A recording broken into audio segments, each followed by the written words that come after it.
Recording. Right. Welcome to another episode of Aging Out Loud, where we celebrate the voices, wisdom, and resilience of those redefining what it means to grow older with purpose, power, and pride. I'm your host, Dr. Kelly Price Noble, and today's guest is someone whose presence and passion are as powerful as her purpose. So, joining me today is Bevely Neal-Clinton, a dynamic leader, healer, and advocate for whose work has touched countless of lives. Bevely brings a deep well of insight into how we navigate aging, healing, and transformation, especially in communities that have long been underserved and overlooked. In this episode, we'll explore how storytelling, spirituality, and community shape the way we age, and how Bevely continues to inspire others live boldly, live deeply, and age out loud. So settle in, take a deep breath, and get ready for a conversation that's sure to uplift and empower. So, Bevely, I want to welcome you to Aging Out Loud. I am so grateful to be here. I'm grateful for your presence. I'm grateful for who you are. I'm grateful for what you're doing. And I always come away learning more. As we should every day, but you're a gift. So keep doing what you're doing. Thank you. Well, I get to spread the wealth and I get to meet people and understand what they do to move the needle. And when I first met you, I was so excited to understand a little bit more about who you are, where you've been, and what you're doing for people to help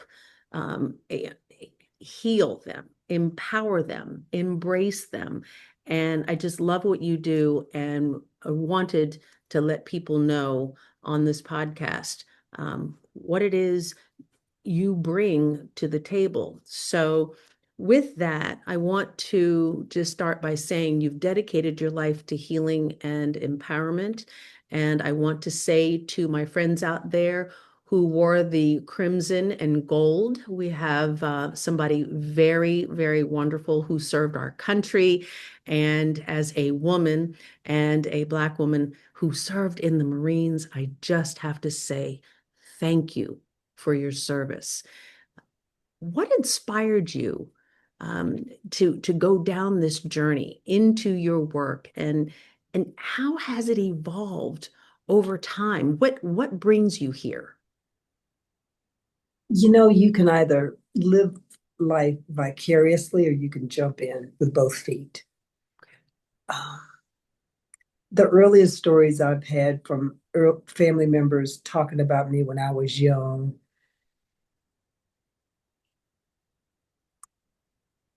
has brought me here. My aunt tells a story that when I was young, I had fire red hair. And she said, I had never seen a child like you.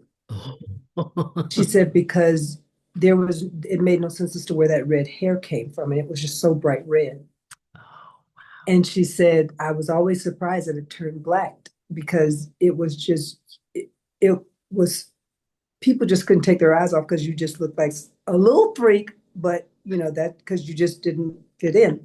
And she said, and that was very apropos for who you are. She said, and then she said, I used to sing this song by Patsy Cline because I had a pair of red boots. And she said, I would sing that song. These boots were made for walking. And that's just what I'll do.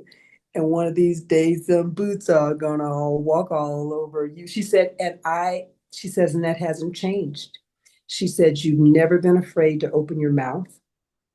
You've always spoken up. And I've always had the luxury of having older people pass their wisdom on. Because what I love about them is they just lay it out. They don't sugarcoat it. They're giving you the benefit of their wisdom and their knowledge. And they're trying to help you shortcut things instead of having to experience them. And I have just been so fortunate. My mother, her friends, I could, in the South, children are to be seen and not heard. Hmm. And I did that, but they actually encouraged me to speak and to talk. And there was no questions that were ever out of bounds. So I think I'm not going to say destined to be here, but I've always had that support of older people, especially women, showing me the way. So yeah, I feel incredibly lucky to be here now.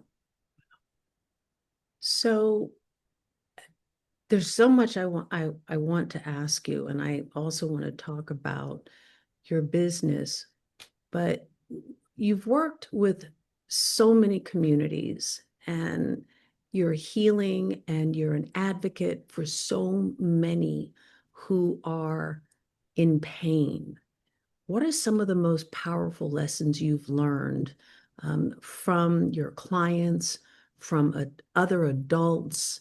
Um, tell us. As you're talking, you just keep giving me chills. Your questions they've just got me all chilled because I am viscerally remembering these people with whom I've been fortunate enough to have in my life, in my world, in my encounters. When I think about, so part of what I do, almost everything I do is undergirded by insurance in one way, shape, or form. Primarily Medicare, Medicaid, but I do life, health, all of the whole bailiwick. But Okay. what I've found is when I listen to people to find out what they need, what they want, what works for them, I come away as a better agent. An example, I have a very dear friend who I handle her insurance things because she trusts my judgment. This lady is amazing. She is just a powerhouse. I'm telling you, takes no prisoners. She's from New York. She was back in the day, she worked with Bill Blass because her husband worked with Elizabeth Arden. Okay. Power dynamic couple. Okay. She's older now. She fell and she broke her hip. So when she finally calls me at like 7 something in the evening, she's telling me that she fell. She's not concerned about herself. She's concerned about her dog. And I'm like, wait a minute, let me get this straight. You think you broke your hip, and we're talking about Clayton. I said, why didn't you call me earlier? This woman carries her phone with her like an extension of her hand. That particular day, she did not. Okay. It took her, and again, this speaks to her resilience, it took her 8 hours to crawl over rocks from her backyard to get into her home when she calls me 8 hours later. Now, we live in New Mexico. There are scorpions, snakes, all kinds of creepy crawlies. By the grace of God, none of those were in her backyard. And I don't know, I must have bent time because my husband and I got to her house in no time flat. We get her to the hospital, we get her admitted. And this particular company, the company knows who they are because I told them I'm never going to recommend anyone ever use you ever again. So you could pull my license. I don't even care. I didn't know that they were that way. So we're in the hospital. I'm talking to her doctors. I'm talking to her therapist. I'm talking to her case manager. I'm getting things situated. And it was at that time that I realized we have to do better Mm. with our healthcare. We do. And I consider myself an advocate. I look at everybody as family. I look at if I take the time to talk to you, then I have a vested interest in your health and well being. So, as I'm working with her and I'm working with these doctors and I'm working within the confines of insurance, I realize that there are things that we can do to make our system work better. So having said that, that's exactly what I've started to do, which leads me to the company Healing for Wounds. It is a program that is sponsored by Medicare. Okay. So for people, older people, people who have diabetes, people who have open wounds that they call them chronic after 30 days.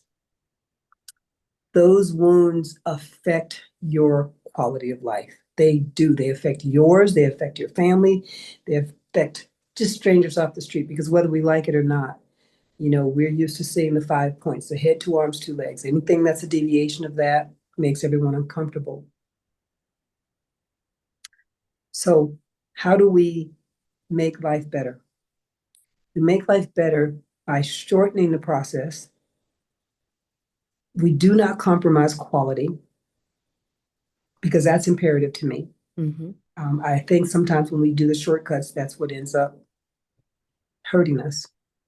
And if you can build a better mousetrap, but don't lose the quality, then I think that's just a natural evolution. And I think we can. So I'm sorry, I'm got like three thoughts going through my head. No, keep going. Here's something that resonates so loudly with me, and then please continue, is part of the what resonates so much with me is that the lack of in the delivery of quality patient-centered care Mhm. exists, depending on your ethnicity, Yes, money you have, yes. your zip code, your education. And I discovered so much of this when I worked with spinal cord injured patients and then the aging population. And I've spoken with you, and I had to put my money where my mouth was when I began to, take care of my folks. Mhm. And, everyone should have the same type of care. Mhm. And I don't care whether you're black, blue, white, green, Mhm. purple. So Mhm. again, I diverge, but please continue. This is so, No, so important. no, you're absolutely right. America, when I say to people, America is a neophyte country, I mean that. We still behave like children. We Okay. still throw rocks. We don't acknowledge we threw the rock to break the glass, and now the house is in shambles. We've got to have a reckoning to put, as you say, put our money where our mouth is. Because without doing that, we're never going to get ahead. Because children, I mean, it is the natural evolution that things improve. And if they don't, then they atrophy and they die. Hmm. So you're either moving forward or you're moving back, but to stay still is not a natural state. So when we look at healthcare, when we look at particularly diabetics or people with open wounds, those impact their quality of life. So how can we make that better? Medicare has a program where we use what I like to refer to as, or they have access to a program where we use what I like to refer to as Star Trek technology, Okay. in that it is regenerative medicine. It uses amniotic membrane, it uses placental material to do what they do in their natural state, which is call forth good cells, good genes, and bring more of their friends, which is how we then close the wound down. I like to use the term scaffolding because it acts as a scaffold. It goes on top Okay. and then it just melts into the skin and it brings more good genes in, and that's how we close it down. Okay. And when that happens, just within 1 week, because it can take anywhere from 4 to 6 weeks, depending on the size of the wound. But mentally, do you know what's released in the brain when you can see progress? You know that next week when I go and I come back, it's going to be smaller because you can see it. That just that in and of itself is life changing because now I know I'm not going to be afraid to go to the doctor. And that's the other thing. We use this tool that's called Exonics. It Okay. is revolutionary, but I will tell you that right now, yes, we are having supply chain issues because they're relocating their factory from Mexico to here. And Okay. I keep hearing 2 weeks, 2 weeks, and I'm like, I'm ready to go to Mexico myself and just get it. So, but what this product does is acts as I tell people to imagine an electric toothbrush. It acts as an analgesic. It actually calms that space while cleaning it out. So therefore, you're not going to have the angst of the scalpel Okay. coming at you Okay. because now this thing acts as a massage tool to clean that area out and get rid of all the bad bacteria, bad biofilm, all that stuff. So that's the 1-2 punch. We don't come at you with a scalpel. We make it much easier and the wound heals. Great. That's for the patient. They get to see, again, the path forward. Now let's look at the doctor's practice. And you and I have had this conversation before. Mm-hmm. All doctors are experiencing two things: shortage of staff and medical malpractice increase for their insurance.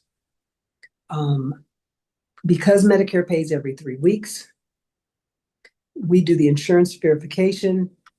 Okay. Okay. Therefore, that patient receives the process, the doctor receives the funding. Now he has additional income coming into his practice. How can that help? With this additional money's coming in, I know of a hospital that was a level 4 hospital. Now, Their medical tell our viewers who may not understand, what is level 4? level 4 is basically, I'm doing the basics that I can. I'm just going to get you stabilized, and then I'm going to send you somewhere else. Okay. You tend to find level 4 hospitals in very rural areas where maybe the closest facility can be possibly in the next state or over 200 miles away. Got it. So when I say in the middle of Podunk, I mean in the middle of nowhere. Okay. But it is a necessary part of that community. So we're at a level 4 hospital where they had their medical malpractice last year was $300,000. Their medical malpractice insurance this year is $1.3 million. The hospital only brings in $1.6 million. Uh-oh. Exactly. So we were speaking with their wound care department. They said they had approximately 40 to 44 patients they treated every month. So if each one of those patients could bring in $250,000 per patient, Mm-hmm. that helps the community because they're now healthier. That helps the hospital because now they are generating income. That helps the practice because, again, generating income. Right. So that medical malpractice now isn't as big and looming as it was previously. Got it. Got it. And so the other thing that it does is we have a service that offers remote patient monitoring. That remote patient monitoring service works with the patient. They speak with them on a weekly basis. They have conversations with them. They take down the notes. They then transfer that information to the doctor. Now the doctor is more informed because the patient has been more engaged. The service also works with the patients to actually have them utilize, because when you go through the insurance and they go, okay, all of these things are free. These are part of your wellness. You got Right. glaucoma, all of those things that people go, yeah, yeah, yeah, and they never do. And I tell people, this is free, take advantage of it, do it. Right. Right. Well, because they are now taking advantage of the wellness, now the doctor gets bonuses for that because their patients have increased their wellness visits. Yes. Now their star ratings go up. Yep. So it's just a win-win-win for everybody. And then, after you've now gotten them back to where they can get out, move about, enjoy their lives, maybe now you want to, when you're having those wellness conversations, you want to say, let's look at your diet. Let's see if we can back you off of some of these meds, because I do believe that America over medicates, and we need to really step back from that because it's not all about popping a pill. Yeah. So that's how we can improve the system, not compromise quality, improve quality. Yeah, not compromise the quality, improve quality of life. And it's a win-win-win for everybody. Well, it makes the centers for Medicare and Medicaid happier, and the physicians and their teams in the hospitals Yes, won't get penalized. yes. And so those surveys that you receive after you are hospitalized, those surveys are so important, and people don't understand that. Mhm. Did you receive the appropriate care? Did you not receive the appropriate care? And to your point, when you said bonuses, that those bonuses are based upon those surveys that CMS sends out. Mm-hmm. And if you say, my medical team did A, B, C, and D, and I feel so much better and I am recovering, that's how they get their bonuses. On the Mm-hmm. flip side, if you fill those surveys out and your healthcare providers didn't provide, Mm-hmm. then they are penalized. They Yes. are looked at a little bit more carefully, Mm-hmm. and they want to know why Why? these people weren't recovered, Mm-hmm. didn't receive the quality and the delivery of patient-centered Mm-hmm. care. So Mm-hmm. this is very, very important. So thank you very much for mentioning those bonuses, because those surveys are so important, many people just think that they are just mailers. They're not. They're not just mailers. This is important Mm-hmm. because the next time you go into hospital or somebody else you love goes into hospital and is on Medicare or Medicaid, Mm-hmm. Big Brother in that fact is watching. Okay. Exactly. That's very important. Thank you for reminding us of that. Well, it's just one of the things. It's like I diverge a little bit. I'm going to get back to my original story with one of my clients. She didn't understand how important it was to do the follow-ups because I'm like, no, honey, you were in the hospital. That means there's going to be a follow-up. This isn't just a little visit to the clinic. You were actually in the hospital. Yeah, yeah. And as a result of that, I say to people, if you actually went into the hospital, take advantage of the follow-up Hmm. because that's what just continues to keep you moving in the right direction. Because if not, it's no different than um, I say to people, remember, now this is going to be pulling some cobwebs off both of our brains. But remember when you first learned how to ride that bicycle, at first, you were all gung ho and happy, and then you jumped on the bike, and then you fell and you scraped your knees, and then you kind of like, I'm not sure if that's what I want to do. But once you got past that, and then you Yeah. got back on the bike, then you learned how to ride and You're pedal and off. lose your Absolutely. hands up in the air, wind blowing you great. It's the same. It's the same way when you go through surgery. You go through all of these steps. You make sure that you check them all off, and you know what? At the end, you're going to be riding around with your hands up in the air because you're on the other side. You don't stop midstream. That's just not optimal. Yeah. You have to follow the continuum of care. That's Yes. something else. And it's real important. I'm going to back up a little bit.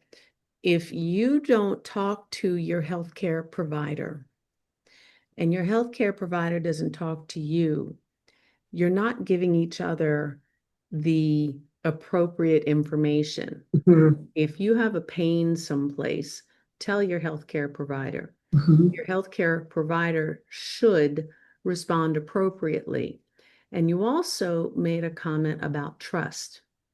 Many people don't like hospitals or healthcare systems because grandma, whomever, wasn't treated well. So therefore, I'm not going in. We have many, many examples of people who were mistreated in the Mhm. system, and we could go on. And Mhm. but if we have found a system like what you are doing, Heal for Wounds, if there is a system that is actually taking care of individuals who might have decubitous ulcers at varying levels, um, then ask questions and find out if there's a way that you can stop suffering. Mhm. That is so you're spot on. I had a conversation with a doctor earlier today. This is a medical doctor who just experienced on being on the other side of healthcare. Mm. And he is appalled. And I said to him, I said, you may not want to hear this, I said, but you were born for such a time as this, and this is your time because see, you got both sides of the equation. Okay. Okay. You can be a medical doctor, and then you can look at the potentiality of a medical malpractice case. You can have those conversations. You can speak those, say those words, those buzzwords that Mm-hmm. are imperative Mm-hmm. because this has now been your experience.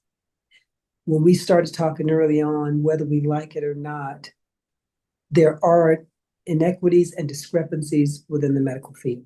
Absolutely. And having said that, that's why I said to him, they picked the right one, even though they didn't know it. And I said, I will stand with you every step of the way for whatever it is you need me to do to be your wing person. Because until we speak up, nothing happens in a vacuum. It's as you said, if there's a pain, if there's an ache, if you're not telling me, how will I know? Sure. Sure. Furthermore, if I tell you and you don't do anything about it, then we're going to have another problem. Because I'm very fortunate. I have always said to my doctors, there's a reason why they say you practice. This is mine. I've had it for 60 something years now. I think I know it pretty well. Absolutely. So if Absolutely. I come in and I say, hey, this is what I think, and then you can convince me that maybe what I think, I may be misdiagnosed by something, we'll go your way. But if not, by the time I come in, I've already done my research. I just need you to possibly sign this little Yeah. piece of paper. Yeah. But not everybody does that. You're right. Especially us of color, we tend to, be a bit tight mouthed when Mm-hmm. we're there. And it's like, no, that's what they're being paid to do. They're being paid to take care of you. And I have the expectation that they will deliver that care. And if not, then we need to have another conversation. And we need to not be afraid to have those conversations. And stay in the room with your physician a little bit longer than the insurance companies tell you to. Your physician, it has to see 16, 17 patients a day, and yes, you have that slot, stay in that office until you get Absolutely. your answers, or the questions to your answers. Yes. And, there's the time on the clock could be your life or the Yes. life of someone else. Yes. Stay until you get the answer. Yes. And you can apologize for making him or her late for the next appointment, but this is my appointment right this very Exactly. minute, and I need your help. Exactly. Good. Exactly. Wow, just covering so much today. So let me ask you this.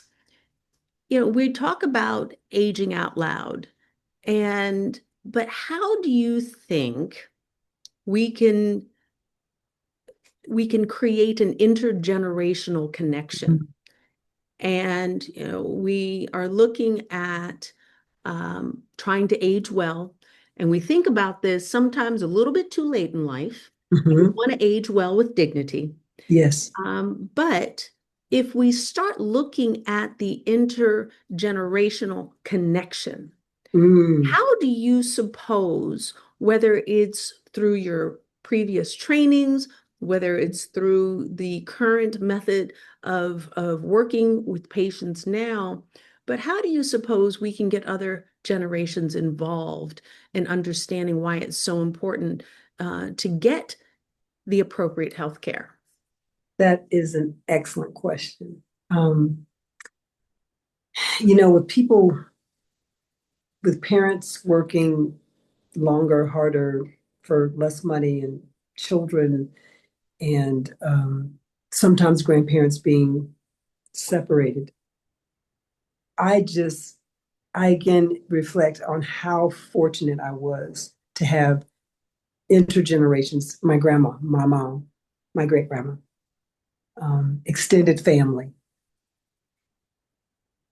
It's, I think, imperative now. I think we've reached that critical point because grandparents have a way of explaining things to grandchildren that parents don't because A, they're busy trying to keep the roof over their head and food in their mouths and just pay the day to day. Whereas when you have a grandma, grandpa, or that other aunt and uncle who's got that time to just spend with them, it leaves an indelible mark. I can always tell if someone was raised by their grandparents or if they were raised by you, right? there is a wisdom there with them that I don't know how, unfortunately in America, we don't necessarily appreciate us as we age. They tend to relegate us to being in some corner somewhere. Like, have you watched the new series Matlock with My mother loves that oh my program. God, Yes. I love that show. I love that. She is so brilliant. There is a point, there's a point in that show where she says, I can be anybody because no one ever sees the old lady. Yes. They've made her invisible, and she uses that to her advantage. Okay. So Okay. for me, when I think about what's being lost by not having that intergenerational connection, it's like taking a tree and just putting it in water. There's no dirt, there's no nutrients, there's nothing. You don't even have to have a storm. There's just going a slight wind can just knock it over. Right. You don't have that groundedness when we don't have the shaking of hands for generations. Yeah. Um, and I think it may be even more pivotal to me now. And as like I said, you keep asking these questions, I keep getting these chills. I think about my granddaughter. I think about our relationship. I think about how I am investing in her. Hmm. And the funny thing is, I told my son, I said, there's going to come a day when she's going to tell y'all she don't want to talk to y'all. She's going to want to be with me. Yes. And when it happened, he said, I was hurt. I said, I tried to tell you. My mother did the same thing. And she said, they're going to say that. No, they're not. And it came one day, and I called my parents and I said, they said, well, we tried to tell you. Mhm. There is a relationship that is built there that you're able to plant those seeds in them when they're little, Yeah. and then as they begin to sprout, you can maybe tweak them a little bit because again, parents just miss all that. They're trying to feed them, Hmm. and that's the beauty of aging out loud because you can see it. You can see what you put in there, and you can see how it's going. Like she said to she calls me Gigi. She calls her granddaddy G Pop.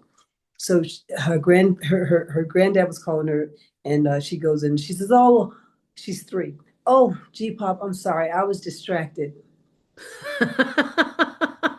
And so he looks at her and he says, "You were distracted, really?" And he said, "Well, what were you doing?" She said, "Oh, I was just watching myself dance in the mirror." Out of the mouth of babes. Out of the mouth of babes. But the fact that she knew how to use the word, use it in context, and then explain what it was. See, that's wisdom. And that's not, and that's something that just takes time. And you never get that time back. So it's imperative that you listen. That's the other thing I say to younger people too. I'm like, when we're telling y'all something, it doesn't cost y'all anything to listen. Hmm. Hmm. You might not even like it right now, but you know what? Just listen to me Back and then here. Yeah. back here, Yeah. back here. Yeah. Just put it back there because you don't want it up here right now. Just put it back there. And then you'll see it. It'll come into play at some time because everything I tell you is golden. Everything. Because just like the ones who came before me, Hmm. who were trying to save me from the experience, they wanted to give it to me Yeah. as something from which I could jump instead of crawling through the grass and the glass and Yeah. get my kicked. Yes. No, I get you. Yep, There's so many lessons like, well, I told you, like, well, but that was a long time ago. Well, should have listened. I still told you. Yes, absolutely. So I want to ask two questions, and I want you to also tell us where people can find you. But what is the one thing that excites you about this chapter in your life? Ooh, And how can people find you um, as a resource, as someone who might be able to heal a wound or just have a conversation? okay. So it's funny that you asked what excites me about this stage in my life. Age is a funny thing.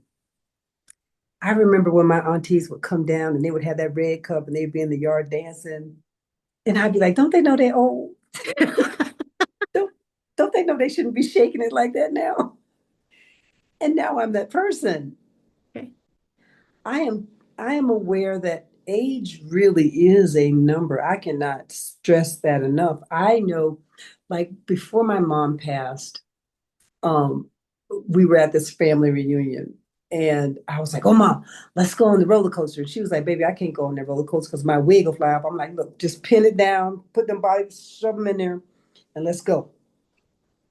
And so I have cousins to this day who said, I still remember hearing your mama cackle all the way across the park because we did it, right? And then there was like this giant slide that we both went down. And her friends would come in, and girl, they would, how the slides they have like the few so they would get and they stop, and then they go, and then they stop. I'm like, you got to leave them. They can't roll with us, mama. Just no, no. We got things to do, places to go. And so my mom like lived life like every day. Like even for her birthday, she celebrated like the entire month, right? Good for her. And so that's what I see. I'm aware now that age is a number, and I am I not that I was inhibited, but I have even fewer filters now because time is of the essence. There's so much that I see that I can do and make a difference and make an impact. I say to people now, have you seen the play Hamilton? Yes. Do you Yes. remember how he was like driven? Mm-hmm. That's what I feel like at this stage of my life. I am driven because there's so much more that I can do to make an impact, to make a difference. Yeah. And I don't have time to waste. And it's like I am like Hamilton. I am getting it all done. I'm like a whirlywig. And having said that, I am having just the best time of my life. I'm an entrepreneur by spirit and nature. And so when I was able to finally let go of corporate, it was like, good Lord, good riddance to bad rubbish. Thank you. And I know now that the people with whom I come in contact, I'm making a difference, a life-changing difference in everybody's life. Now, Superior. That's superior. I even say to people, if you don't see, like, like someone else said this the other day, they said, let me get this straight. You want me to come in and spend $200 to have a lunch and learn for your people. Obviously, I have not imparted to you what I can do for your company because you're focused on a $200 luncheon, and I'm trying to get you to see that I can bring you in at least $250,000 just with one stream. But Right. you want a $200 lunch. Okay, I'm not your person.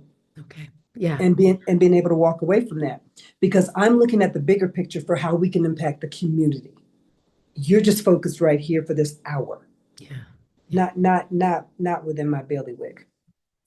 How can they get a hold of me? Healingforwounds.com. There's tons of stuff there that you can look and read. You can fill out the little info thing, questionnaire, reach out, call me. I'll call you back. We'll have some chats. We'll talk about some things and we'll get to know one another, see if we're a good fit. That's what I like about what we do. And we try to find out what you need.